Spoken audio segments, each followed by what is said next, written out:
Hello दोस्तों। मैं विकास कुमार स्वागत करता हूं आपका हमारे चैनल स्टडी 95 वीके में। दोस्तों, आज हम सीडीपी का एक टॉपिक है, बुद्धि, इंटेलिजेंस, उसको कवर करेंगे। ठीक है, लेकिन इससे पहले अगर आप हमारे चैनल पर नए हैं तो आप हमारे चैनल पर विजिट करके इससे पहले की जो क्लासेस हैं वो देख सकते हैं। वीडियो या क्लासेस अगर आपको पसंद आती हैं तो उनको लाइक कर सकते हैं, शेयर कर सकते हैं और कमेंट भी कर सकते हैं। और हमारे चैनल स्टडी 95 वीके को आप सब्सक्राइब भी कर सकते हैं। ठीक है दोस्तों, तो शुरू करते हैं आज की क्लास। इंटेलिजेंस, बात कर लेते हैं इसके अर्थ और अवधारणा की। तो इसमें लिखा हुआ है कि जब हम यह जानना चाहते हैं कि अलग अलग व्यक्तियों में अंतर क्यों होता है। दो व्यक्ति हैं, दोनों में जो है अलग अलग अंतर होते हैं, डिफरेंसेस होते हैं। तो सबसे महत्वपूर्ण जो कारक ध्यान में आता है वह है बुद्धि। बुद्धि के कारण ही दो व्यक्तियों में जो है अलग अलग अंतर देखने को मिलता है। बात कर लेते हैं इसकी बुद्धि की जो परिभाषा है उसकी। किसी व्यक्ति, वस्तु या परिस्थिति, वस्तु या परिस्थिति को समझने, मूल्यांकन करने और सही निर्णय लेने की जो क्षमता है उसे हम बुद्धि कहते हैं। ठीक है, एक बार दोबारा देख लेते हैं। किसी व्यक्ति, वस्तु या परिस्थिति को समझने, मूल्यांकन करने और सही निर्णय लेने की क्षमता को हम बुद्धि कहते हैं। जब हम कुछ सीखते हैं, उसे समझते हैं, उससे जानकारी प्राप्त करते हैं और चीज़ों को जो है ऑब्जर्व करते हैं, तो ये सभी प्रक्रियाएं बुद्धि के माध्यम से ही संचालित होती है। किसके माध्यम से संचालित होती है? बुद्धि के माध्यम से। ठीक है। बात करें कैरेक्टरिस्टिक्स की, बुद्धि की जो कैरेक्टरिस्टिक्स है उसकी बात कर लेते हैं। तो बुद्धि जो है बहुपक्षीय होती है, मल्टी डायमेंशनल होती है। इस तरीके की जो वर्ड है, मल्टी डायमेंशनल, यूनिडायमेंशनल या यूनिवेक्टर थ्योरी, ये जो है इंपॉर्टेंट टर्म्स होते हैं, इनको याद कर लेंगे क्योंकि एग्जाम में जो है डायरेक्ट पूछ। तो ये कह रहे हैं कि बुद्धि अलग अलग क्षमताओं का एक समूह है, सेट ऑफ कैपेबिलिटीज होती है। ठीक है, जिसमें जो है तार्किक सोचने की क्षमता होती है, सोशल अंडरस्टैंडिंग की क्षमता होती है और भाषाई और संगीतात्मक जो है क्षमता होती है। ठीक है, सब बुद्धि जो है समय के साथ विकसित होती है। बुद्धि फिक्स नहीं होती है, जैसे बच्चे का जन्म हुआ और एकदम से फिक्स हो गई कि बच्चे में इतनी बुद्धि रहेगी, नहीं, इस तरीके से नहीं होता है। जैसे जैसे बच्चा बड़ा होगा, कार्य करेगा, उससे अनुभव होगा, अनुभव से प्रैक्टिसेस होंगी उसकी, और शिक्षा, हम्म, यह अनुभव, अभ्यास, शिक्षा और वातावरण या पर्यावरण के अनुसार बदलती रहती है। ठीक है, बच्चा जैसे बड़ा होगा उससे अनुभव होगा, प्रैक्टिस करेगा, वो उसकी जो शिक्षाएं हैं वो, और आसपास का जो वातावरण है उसके अनुसार जो है बुद्धि वो बदलती रहती है। बात करें समस्या समाधान की, तो बुद्धि हमें रोजमर्रा की जो समस्याओं हैं उनको समझकर उनका सही हल निकालने में मदद करती है। डेली बेसिस की जो हमारी डेली की जो प्रॉब्लम्स होती है, हम उनको समझकर उनका सही हल निकालने में बुद्धि जो है हमारी मदद करती है। परिस्थिति के अनुसार ढलना, आपकी बुद्धि यह तय करती है कि आप कठिन परिस्थितियों और बदलते पर्यावरण के अनुसार खुद को कैसे अनुकूलित करते हैं या एडेप्ट करते हैं। जैसे कुछ परिस्थिति कठिन होती है, ठीक है, और कुछ परिस्थिति जो है आसान हो। कठिन परिस्थिति के अनुसार बुद्धि अलग तरीके से कार्य करेगी, और जो आसान परिस्थिति होती है उसके अनुसार बुद्धि उस तरीके से काम करेगी। तो ये जो डिफरेंसेस हैं कठिन परिस्थिति और जो धीरे धीरे जो पर्यावरण है जो हमारा बदलता रहता है, तो बुद्धि जो है उसको अपने अनुसार जो है उसमें अडेप्ट हो जाती है या समय को अडेप्ट कर लेती है। ठीक है, समय के अनुसार खुद को ढाल लेती है। ठीक है, बुद्धि के कुछ मापन है, मापन का इतिहास है और आईक्यू सूत्र है। ठीक है, तो 1912 में ईस्टर्न और कोहलमैन ने ये फॉर्मूला दिया था आईक्यू का। इसमें mental age upon upon chronical age का वर्णन है या में बताया गया है। Chronical mental age upon chronical age, तो ये फॉर्मूला किसने दिया है? स्टर्न और कोहलमन ने। कब दिया है? 1912 में। फिर बात कर लेते हैं 1916 में टर्मन ने एक फॉर्मूला दिया था आईक्यू का। उसमें कहा था mental age upon chronical age into 100। इसमें इंटू 100 नहीं है, तो ये किसने दिया? स्टर्न और कोहलमन ने 1912 में दिया था। इसमें इंटू 100 है, mental age upon chronical age, ठीक है। तो इसमें जो है इंटू 100 है, ये टर्मन ने दी, ठीक है। आईक्यू की आईक्यू सूत्र की कुछ स्थितियां हैं, जैसे यदि किसी बच्चे की मेंटल एज और क्रोनोलॉजिकल जो एज है, सॉरी, यदि किसी बच्चे की mental age is equal to chronical age, chronological age, तो उसका जो आईक्यू होगा वो 100%, 100 होगा, ठीक है। जब मेंटल एज ज़्यादा हो क्रॉनिकल एज से, तो आयु जो है औसत से अधिक होती है, मतलब 100 से ज़्यादा हो सकती है। और जब mental age chronological age age ज़्यादा हो, मेंटल एज से क्रोनोलॉजिकल जो एज है वो ज़्यादा हो, तो बुद्धि जो है 100 से कम हो सकती है, ठीक है। बात कर लेते हैं आगे। बुद्धि बुद्धि लब्धि या आईक्यू का जो वर्गीकरण है टर्मन के अनुसार, जो टर्मन ने 1916 में दिया था, ठीक है। तो इनका जो सूत्र था MA/CA इंटू 100, तो ये आईक्यू का इनका सूत्र था। इसके बारे में इन्होंने कुछ जानकारी दिया। अगर आईक्यू जो है वो बच्चे की 140 से ऊपर है, तो बच्चा जीनियस कैटेगरी में आता है।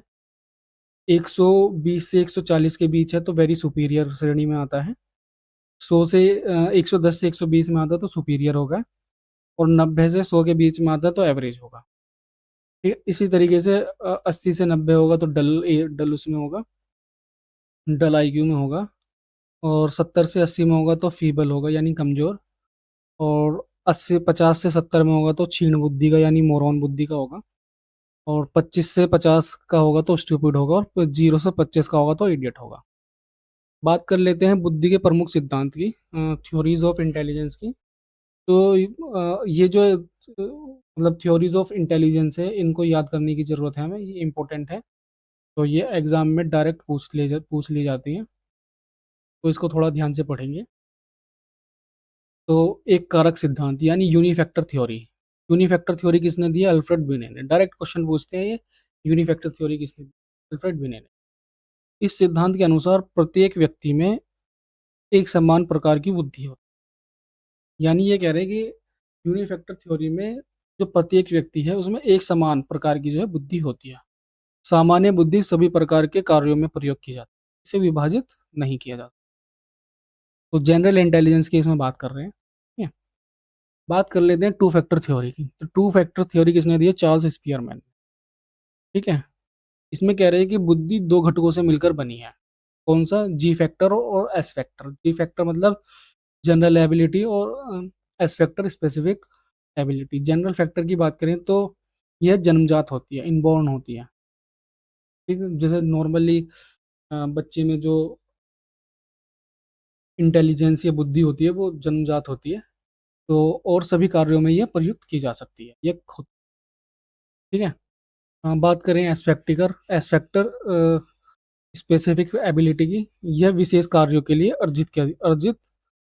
अर्जित क्षमता है जो अभ्यास व अनुभव से आती है, ठीक है। ये तो जो जी फैक्टर, ये तो सब में जन्म के अनुसार होती है। जैसे बच्चे में जन्म हुआ तो उसके मतलब अंदर जो है ऑटोमेटिक आई जाएगी।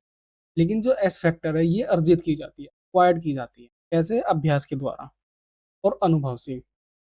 कोई कार्य हम कर रहे हैं, बार बार हम किसी कार्य को करें तो उसके अभ्यास से ये मतलब हमको मिलेगी, और उसका जो अनुभव होगा, जो एक्सपीरियंस होगा, उससे हम जो है स्पेसिफिक एबिलिटी हमें मिलती है।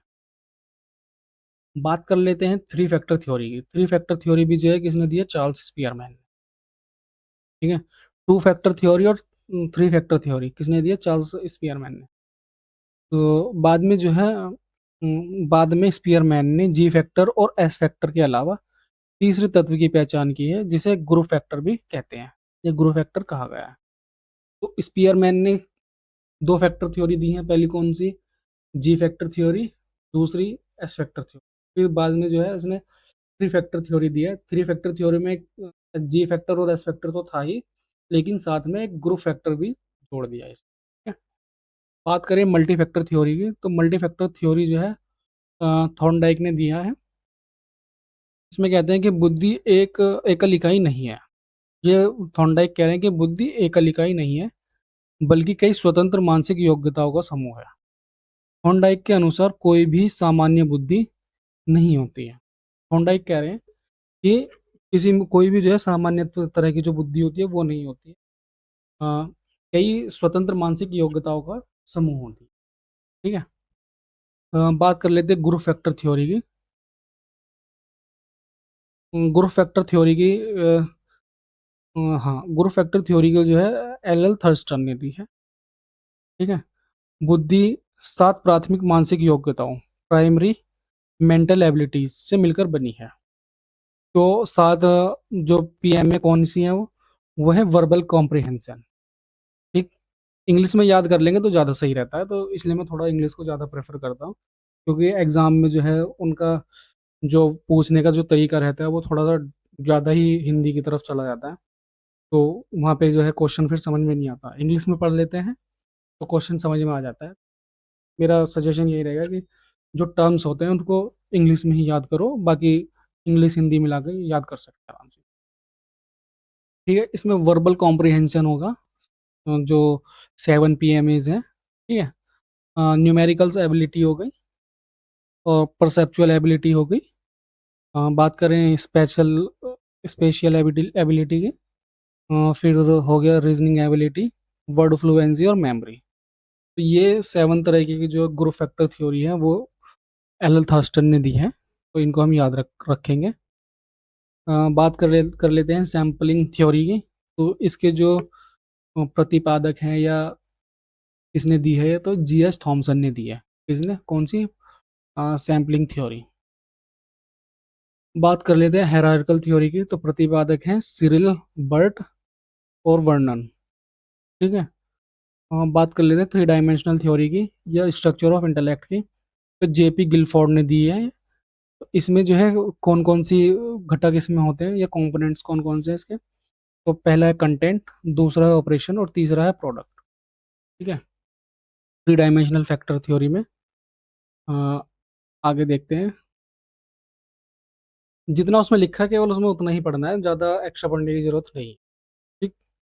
तो इसमें देख लेते हैं, हार्वर्ड गार्ड ने जो है मल्टीपल इंटेलिजेंस थ्योरी दी है। ये इंपॉर्टेंट है, इसको सही से पढ़ना। बात करें हार्वर्ड गार्डनर की, तो इन्होंने जो है बहुबुद्धि सिद्धांत दिया था।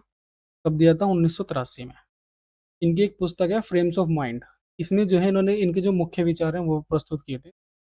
उसमें कहते हैं कि बुद्धि कोई एकात्मक तत्व नहीं है, यूनिटरी एलिमेंट नहीं है, बल्कि विभिन्न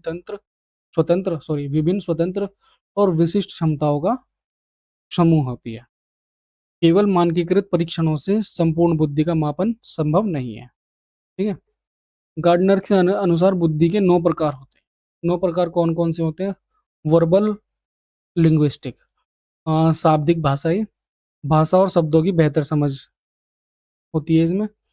संभावित पेशा कौन कौन सा हो सकता है या क्षेत्र कौन कौन सा हो सकता है, जिसकी जिसके अंदर वर्बल और लिंग्विस्टिक जो ये भाषा और शब्दों की जो बेहतर समझ जिसमें होती है वो क्या कार्य कर सकते हैं। लेखक बन सकते हैं वो, वकील बन सकते हैं और पत्रकार बन सकते हैं। ठीक है। बात करें तार्किक गणितीय की, लॉजिकल मैथ्स की, लॉजिकल मैथ ये दूसरी बुद्धि का नाम है, लॉजिकल मैथ।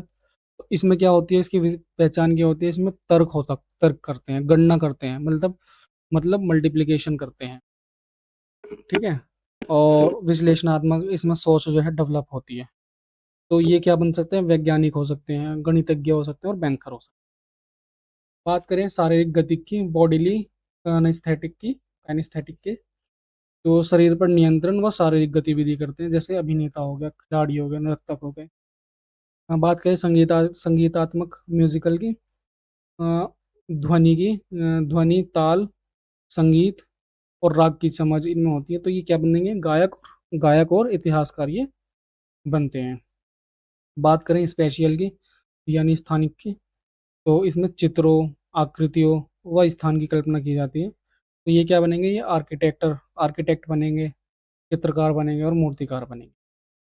इंटरपर्सनल बुद्धि की बात करें तो दूसरों से संवाद व संबंध बनाना, यानी नेता, शिक्षक, समाज सेवी ये बन सकते हैं। बात करें अंतवैयक्तिक की, सॉरी हाँ, इंट्रापर्सनल की, तो आत्मचिंतन व खुद की समझ इसकी पहचान होती है। ये क्या बनेंगे? योगी, गुरु, दार्शनिक बनते हैं ये। बात करें नेचुरलिस्टिक्स की, तो प्रकृति, पौधों व जीवों से इनको लगाव होता है। और किसान, पर्यावरणविद या बॉटनिस्ट, ये लोग भी मतलब ये इस तरीके का पेशा या इस तरीके का कार्य कर सकते हैं। हाँ, बात करें एक्सिस्टेंशियल बुद्धि की, तो जीवन, मृत्यु, ब्रह्मांड पर गहराई से चिंतन करते हैं। तो ये क्या करेंगे? साधु बनेंगे, संत बनेंगे या स्कॉलर्स बनेंगे, दार्शनिक बनेंगे। बात कर लेते हैं बुद्धि परीक्षणों का वर्गीकरण की।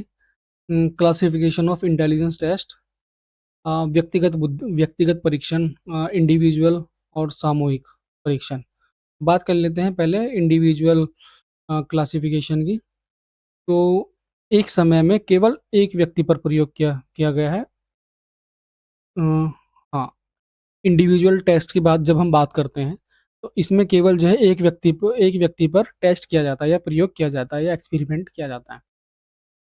जैसे बिने और साइमन, इन्फेंट स्टैनफोर्ड बिने और भाटिया बैटरी, ये कुछ इसके उदाहरण हैं। बात करें सामूहिक परीक्षण की, ग्रुप टेस्ट की, एक साथ अनेक व्यक्तियों पर परीक्षण किया जाता है। जैसे आर्मी अल्फा टेस्ट, ठीक है, पूरी आर्मी पर हो गया, जैसे टेस्ट वगैरह करते हैं।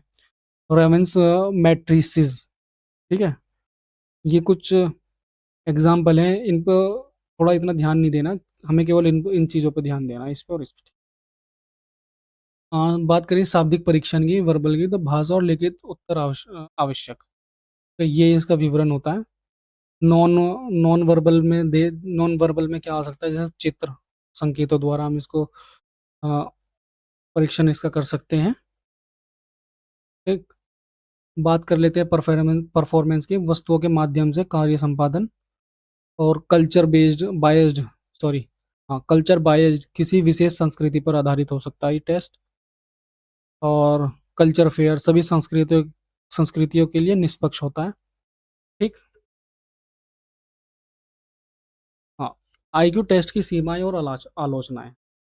तो जो आईक्यू टेस्ट है उनकी कुछ सीमाएं होती हैं, लिमिट्स होती हैं, और उनकी जो है उनका जो है क्रिटिसिज्म है, उसके बारे में बात कर लेते हैं।